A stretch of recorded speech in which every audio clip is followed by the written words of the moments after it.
Every single person in your life is telling you exactly how they feel about you. Not with their words, with their body. And most people are completely blind to it. Words can be chosen carefully. Words can be polished and rehearsed and designed to say exactly what someone wants you to hear. But the body does not have that luxury. It broadcasts the truth, whether the person wants it to or not. And today I am going to teach you how to read that broadcast, how to see what people are actually communicating beneath the surface of what they are saying, how to know in real time exactly where you stand with someone without them ever having to tell you. This is not guesswork. This is not intuition. This is science. Decades of research from psychologists, neuroscientists, and behavioral analysts who have spent their careers studying what the body reveals when the mind is trying to keep secrets. And by the end of this video, you are going to walk through your next conversation completely differently. Because once you know what to look for, you cannot stop seeing it. In everyone, in every interaction, in every relationship that matters to you. Before we get into the specific signs, I need to give you the most important rule in body language reading. And if you ignore this rule, everything else we cover today becomes unreliable. Never read a single sign in isolation. One gesture means nothing. One expression means nothing. One posture means nothing on its own. What matters is clusters, groups of signals, all pointing in the same direction at the same time, and context. A person crossing their arms might be cold. A person avoiding eye contact might be shy. A person leaning away might have a bad back. You need multiple signals in the same context pointing the same direction before you can read them with confidence. Keep that rule in mind as we go through every sign today. You are not looking for one signal. You are building a picture. And pictures require more than one brushstroke to become clear. Sign number 1. Where their feet are pointing. Of all the body language signals we are going to cover today, this one is both the most reliable and the most overlooked. Because while most people manage their face and their words in social situations, almost nobody thinks about managing their feet. The feet are controlled by the oldest and most primitive part of the brain, the part that responds to threat and desire before the conscious mind even registers what is happening, which makes them one of the most honest signals the body produces. When someone is genuinely engaged with you and wants to be where they are, their feet point toward you. When someone is physically present, but mentally or emotionally wanting to be somewhere else, their feet point toward the exit, toward the door, toward another person, toward the path out. In a group setting, this becomes even more revealing. If someone's feet are consistently pointing toward you even while they are talking to others, you are the person their subconscious most wants to be near. If their feet point away from you even while their face is smiling at you, their words and their body are telling two different stories. Start watching feet in your very next social interaction. Not obviously, casually, because what you will see there is more honest than anything you will hear. Sign number 2. The direction of their torso. The torso is the largest part of the body, and it houses the most vital organs, which is why the brain protects it instinctively by turning it away from anything that feels threatening or unwanted. When someone is fully open to you, when they want you in their space, when they feel safe and positive in your presence, their torso opens toward you. Shoulders square to yours. Chest facing you, the body literally opening itself up. When someone is closed off, uncomfortable, or simply not interested, the torso turns. They angle slightly away. They create a physical barrier between you and their most vulnerable part. The body is doing this automatically, without the person making any conscious decision. Watch for this in conversations. Someone who speaks to you while angling their torso away is having a very different internal experience than their words might suggest. And someone whose torso is fully square to yours is telling you something their words might not have said yet. Sign number 3. Eye contact patterns. We touched on this in an earlier video, but there is much more to the psychology of eye contact than duration alone. Because it is not just how long someone holds your gaze, it is what their eyes do during that gaze that tells the real story. Genuine positive eye contact has a specific quality to it. It is warm, it has depth behind it. The person is not just looking at you, they are actually seeing you. And there is a subtle but unmistakable difference between those two things that you can feel even when you cannot articulate it. Disconnected eye contact is technically present but hollow. The person is looking in your direction, but their mind is somewhere else entirely. The lights are on, but the attention has left the building. And this hollow quality is one of the clearest signs that someone is physically present but emotionally elsewhere. The triangle gaze we discussed before is worth repeating here because it is one of the most reliable involuntary signals of attraction. When someone is romantically interested in you, their eyes move between your eyes and your mouth in a triangular pattern. This happens below conscious awareness and is almost impossible to fake consistently. And then there is the look away and look back. When someone looks away and then finds your eyes again within a few seconds, that return is significant. The brain looked away briefly and then chose to come back. That choice, even though it happened faster than conscious thought, is telling you something real. Sign number 4, how they use their hands. The hands are one of the most expressive parts of the human body, and they reveal emotional state in ways that most people never think to monitor. Because while everyone is managing their face, the hands are often operating completely independently.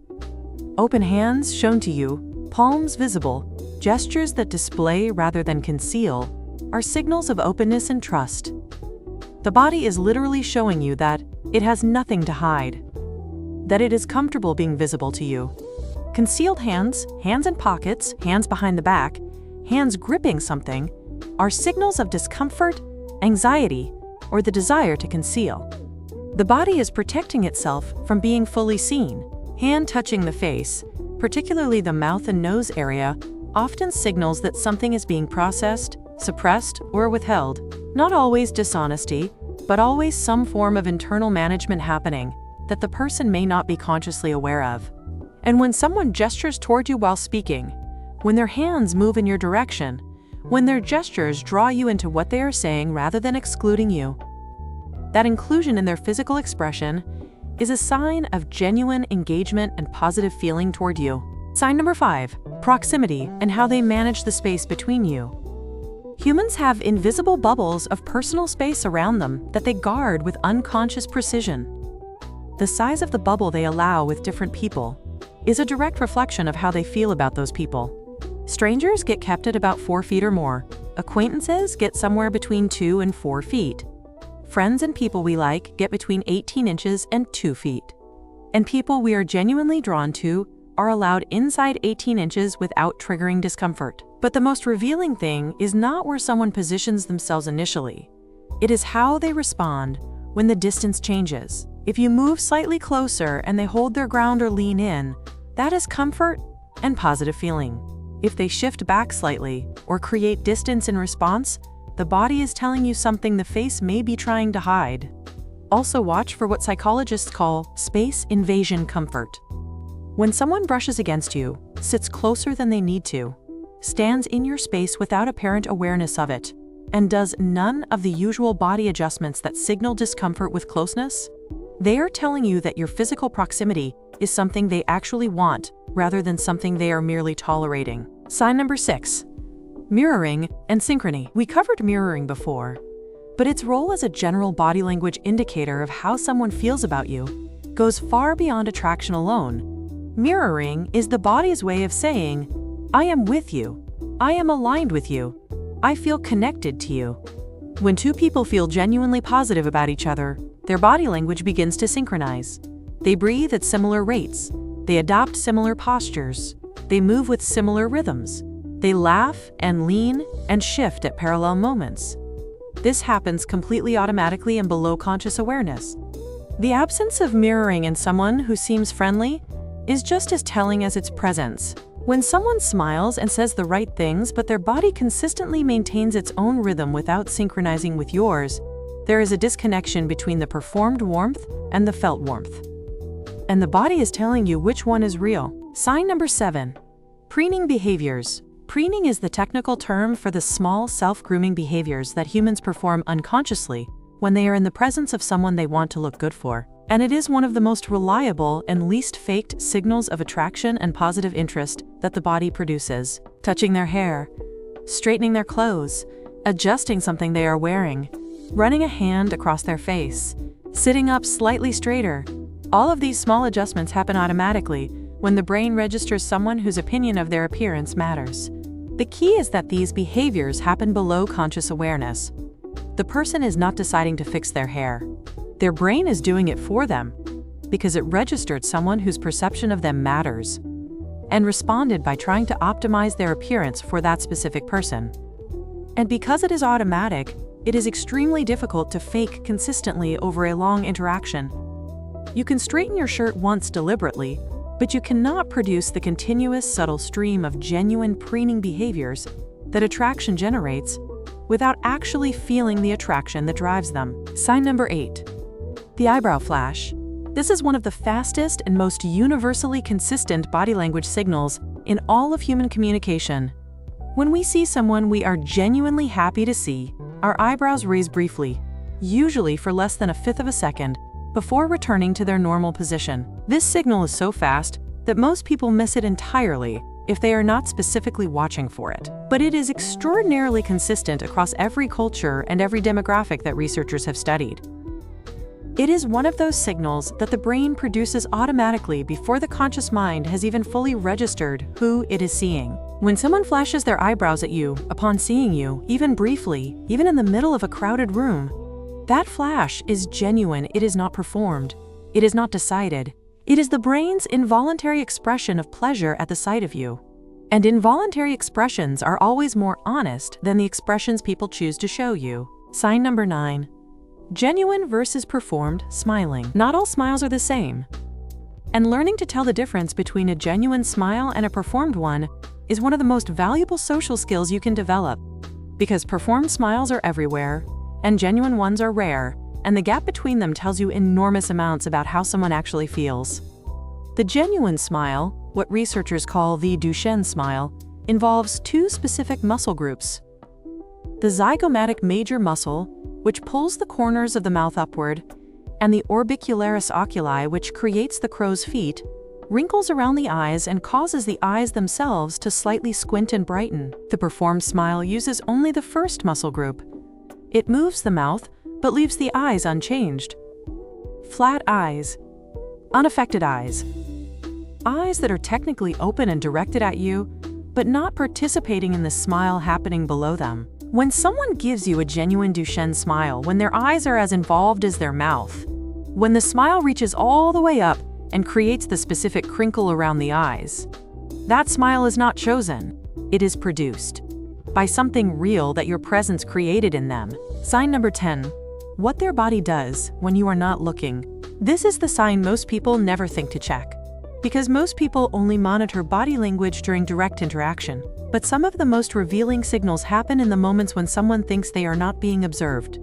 The look someone gives you when you turn away. The expression that crosses their face in the half second after you say something before they have composed a response. The way their posture changes when you walk into a room before they know you have noticed them noticing you. These unguarded moments are windows into what is actually there beneath everything they are managing in direct interaction. Because the moment someone believes they are not being observed, all performance stops. What remains is pure authentic response. If you can occasionally catch someone in one of these unguarded moments without making it obvious you are watching, what you see there is more honest than hours of careful, direct observation, because it is the version of how they feel about you that they were not trying to show you. Sign number 11. Touch initiation. Who initiates touch and how they do it tells you more about the real dynamic between two people than almost any other signal. Because touch is the most intimate form of nonverbal communication, and people do not initiate it toward people they feel neutral about. Casual touch initiated by someone else, a hand on your arm, a shoulder contact, a brief touch on your back, is always more significant than it appears in the moment. Because each one of those touches was chosen by the nervous system rather than the conscious mind. The body reached out before the person decided to. Also notice how someone responds to your touch. Do they lean into it slightly? Do they let it linger a moment longer than necessary? Do they find a reason to maintain the contact or create the next one? These responses tell you whether your touch was welcome or merely tolerated. And if someone finds a way to maintain physical contact that was never initiated as a sustained touch, if a brief hand contact becomes a moment of held hands, if a shoulder contact becomes a leaning in, The body is extending what the mind was not sure it was ready to ask for. Sign number 12. The full body lean. Everything we have covered so far has been individual signals. The full body lean is what happens when multiple positive signals combine into one unmistakable whole. It is the body saying with its entire self that it wants to be closer to you. Not just the head leaning in, not just the torso angling toward you, the entire body shifting in your direction, weight transferring forward, the person becoming physically smaller in their own space to move more of themselves into yours. This is one of the clearest composite signals of genuine positive feeling in all of body language. Because it requires so many different muscle groups and physical adjustments to happen simultaneously, that it is almost impossible to produce without the genuine underlying feeling that creates it. When someone full body leans toward you during a conversation, everything else we covered today is essentially being confirmed in a single movement. The feet are pointing toward you, the torso is open, the proximity is closed, the direction of attention is unmistakable. All of it combined into one gesture that the body makes when it stops performing and simply tells the truth. Now let us talk about what to do with all of this. Because reading body language clearly is one thing, knowing how to respond to what you read is another thing entirely. When you notice positive signals from someone, the worst thing you can do is immediately call attention to them or act on them too directly. Because body language operates below conscious awareness, and bringing it to the surface too quickly disrupts the natural process of connection developing. Instead, respond to the signals by reciprocating the energy. If someone leans in, you can lean in. If someone opens their body toward you, you can open yours. If someone closes the distance, you can hold your ground comfortably rather than stepping back. Let the connection develop in the language it started in. When you notice negative signals, do not confront them directly either. Instead, shift the energy of the interaction. Ask a different question. Change the subject. Introduce a lighter topic. Give the other person's nervous system a chance to reset, without the pressure of being called out for signals they may not even be aware they are sending. And when you are reading mixed signals, when the body is saying two different things at the same time, go back to the rule we started with. Look for clusters. Look for consistency across multiple signals. Look for what the majority of the body is doing, rather than what one part of it seems to suggest. Because mixed signals are usually not actually mixed. Usually one channel, the face or the words, is managed and performing. And the other channel, the feet, the torso, the hands, the proximity, is telling the truth. And the truth is, almost always, in the channel the person is paying the least attention to. Now I want to give you something practical to take into your very next interaction. A simple sequence for reading the room accurately without making it obvious you are watching. When you first arrive in a conversation, do a quick and casual full body scan. Feet direction. Torso angle. Proximity. Get a baseline understanding of where this person's body is before the conversation has really developed. As the conversation progresses, notice what changes. Does the body open or close? Does the distance decrease or increase? Does mirroring appear or stay absent? Do preening behaviors start or stop? The changes tell you how the conversation is landing far more accurately than the content of the words. And look for the cluster.